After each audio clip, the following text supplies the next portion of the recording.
Hi there! The only thing better than getting stamp goodies in the mail is getting free stamp goodies in the mail. I won a gift certificate to Simon Says Stamp, and so I placed my very first order with them, and it came today, and I want to share some of the goodies that I got. I have some chipboard elements from Maya Road. I love chipboard because you can do so many different things with it. And these are trees, and you could use these as individual clouds if you wanted to, but the idea I think is to put this down and then to put the branches or the trunk and all on top of it. And there are lots of different sizes and shapes and all in the pack. So I thought that was a fun product. I also got from Maya Road these wood hearts, and they come in a lot of different sizes, all in a really pretty heart shape. Some of them have a design on the back, and some of them are just plain. So you get a nice variety in the pack. Okay. Now, the only paper that I got was this 6x6 paper pad. I'm not a bunch of a neutrals person. I tend to go for color, but of course there are lots of times when you need neutrals. So I filled in my neutral stash with the 6x6 pad from Fancy Pants called Etc. I had one a long time ago from My Mind's Eye, and I've just used it all up. And so this is a good fill-in with a lot of black and gray and beige colors. And it's called Etc. from Fancy Pants. I got one pack of rubons. These are basic gray. I'm sure this is an older collection. I don't even know that they do these anymore. I didn't use rubons much until I started doing mixed media, and I took a class from Christy Tomlinson, and that's where you really see how beneficial rubons can be. Especially these swirly kind of designs will work out really well. So I was tickled to get that.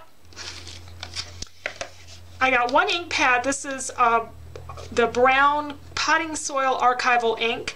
I had always used StazOn for my permanent ink, but I tried some black archival ink and just loved it. In fact, I got a refill in this order for that, because you can buy the ink pads in a lot of stores, but you can't find the refills. So I tried the brown color. I stamped on this a while ago. It did a beautiful job, and it comes out a little darker than what this label shows, and I was pleased about that because I use either brown or black for my outline stamps that I'm going to color. Now, most of the rest of the things that I got were related to painting or stenciling. I got a number of stencils. This is from the Crafters Workshop. It's called Mini Navajo, and I like it because it's just a good all-over design. It's not a chevron, it's not a diamond, it's not circles, it's just something a little bit different.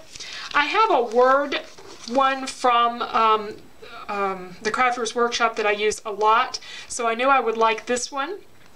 It's an alpha one, mini cursive alpha, and what I like about it is it's just the letters of the alphabet, so you're not actually stamping or misting or whatever a word on your project, you're just adding the letters and getting that texture without having to add a specific word. I got a lot of Cathie Helmets products. I had wanted to try some of her things. One of the things I got was this 6x6 stencil of these leaf design. These are pretty delicate. It's a sturdy enough stencil, but the image is cut out very, very delicate. So I think I'm going to have to be a little bit careful with this one so I don't damage it. But I love the delicateness of it, because if you try to cut your own stencils, at least on my Cricut, I can't cut anything that fancy.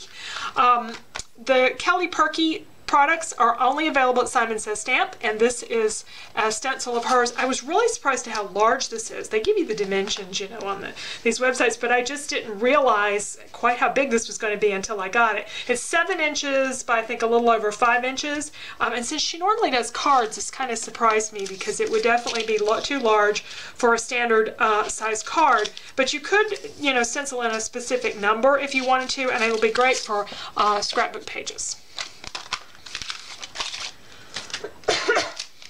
Also from Cathie Helmets, I got the paintbrush set. I like these. My cheapy paintbrushes from the craft store don't have a nice, oh, I can't get it. Don't have a nice soft bristle like these do. So we'll see how these hold up. They were pretty inexpensive, quite a few brushes for the money.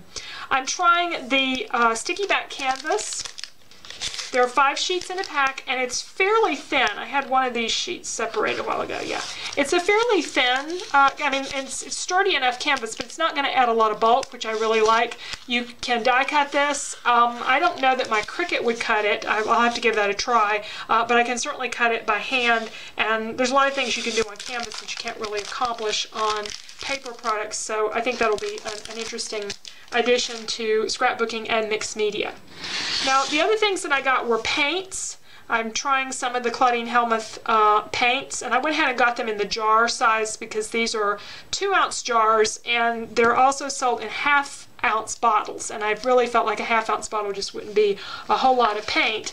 I did get this sampling, though, of her mediums in the half-ounce bottle. You get a white gesso, a black gesso, which I don't have any black gesso from anybody, so that'll be a good one to try. Her gloss, her matte, and then a product called Slow Drying Medium, and I particularly wanted to try that. What that does is you add it to the paints and things, and then you have more time to work with your products. If you're adding it to a stencil or whatever, you don't have to be in such a hurry before the paint dries.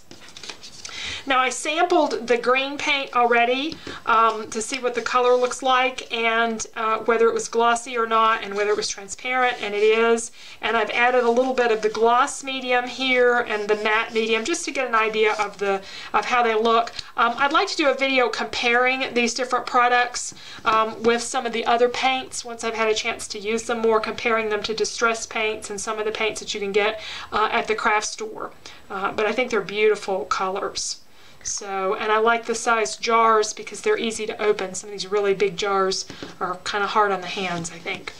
So anyway, those were my products. I got a lot of sampling of a lot of things. I didn't get any stamps, but I got lots of fun things that like these paints, and that I can't find other places. So anyway, thanks for joining me today.